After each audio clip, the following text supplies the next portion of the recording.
Today we're going to be taking a look at 10 things today's gamers will just never understand.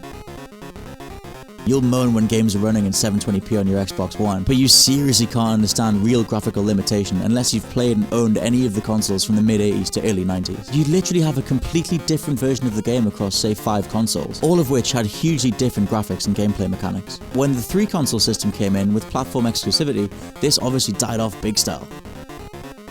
The Game Boy was a total revolution. All of a sudden, you could game on the go, and more importantly, there was a library of games. It wasn't just some one-shot Donkey Kong handheld. But it wasn't as if Nintendo didn't know this. There were countless revisions to the original design, mainly to do with size and color, and at least everybody owned 2 different versions of the console, mainly because, well, this one was yellow, so I wanted it. It was a masterclass in customer retention. Oh, so you're not really sure what to do next? Well, get ready for either a month of trial and error or the long wait until someone you know beats that section and tells you the secret. The internet was nowhere near as organized as it is today. There weren't just walkthroughs all over the place. If you wanted to beat a game on your own and you happened to get stuck, your only source of information was to head down to the local game store and check out one of the guides. From finding the Triforce to resurrecting Aeris, from finding Mew under a truck to naked Lara Croft, the rumor mill was rife. With no real voice of reason out there but magazines who loved to stir the pot, people who wanted so desperately to believe in a rumor would spend hours trying to follow a set of stupidly long instructions just to get their prize. Now all you've got to do is hit up YouTube and read the first comment that screams fake.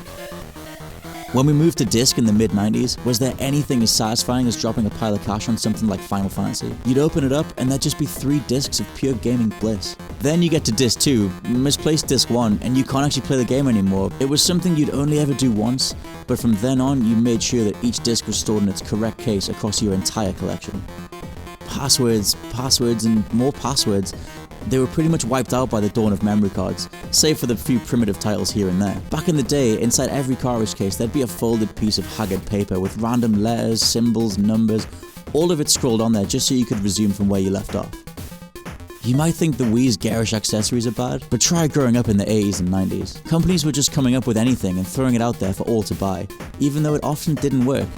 We're looking at you, Sega Activator, and you, Nintendo Power Glove. Or sometimes it just didn't make any sense at all, like most of Namco's peripherals. The horrible thing was going round to a friend's house and watching how proud they were to own all the stupid things for all of 10 minutes. Now, this one still stings a bit. You want to try out that big game months before release? Just buy a magazine and get the demo. Or maybe you keep getting killed, or you just want to change the color of your car.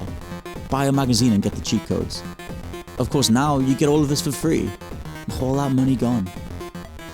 Multiplayer is looked at as pretty much an online exclusive thing now, but when was the last time you actually sat down with somebody and played split screen? Back in the day, that was all you could do, and it would always end in a fight. Local competitive multiplayer was a serious friendship killer. If you thought your friend was cheating or using your side of the screen to gain an unfair advantage, that's the last thing they would ever do. After racking our brains trying to think of the number one thing that younger gamers just wouldn't have a clue about, it has to be the magic of fixing a cartridge by pulling it out of the console and blowing on it. It's one of those things that takes you back just thinking about it, and if you never had to do it or you didn't grow up in the cartridge age, you won't get it. But hey, it was a time and place thing, and a magical one at that. What are your favourite gaming memories? Let us know if there's anything that we missed in the comments, and check out whatculture.com for more gaming content. And always be sure to subscribe.